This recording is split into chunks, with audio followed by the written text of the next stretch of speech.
So yan guys, luto na. Tara, kainan na po. Kain po tayo.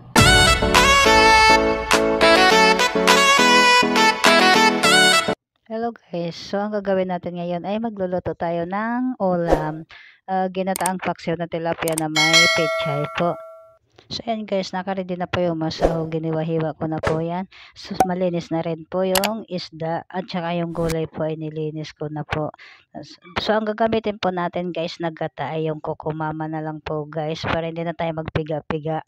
So ayun na, ang gagawin ko lang ay lalagyan ko yung kaserola ng mga sahog. Hahatiin ko lang po guys. Sa ilalim po, pinakailalim po ay nilalagyan ko ng masahog. Tapos lagay ko na po yung mga isda. Iubos ko po paglagay yan.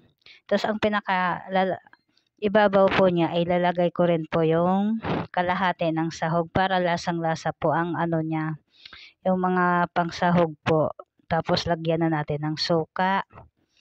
So ayan na po guys, nakasalang na po kasi yan kaya umuusok na po. Then yan na guys, nilalagay ko na po siya lahat na po yan. Lalagay ko na po, ubusin na natin. And then tatakpan lang po natin, antayin po natin na kumulo. Then lalagyan natin ng tubig. Mga kalahating cup lang po na tubig ilalagay natin para hindi lang po siya matuyuan. So ayan na guys. Lagay na rin po natin yung paminta. Then sunod na po natin yung asin.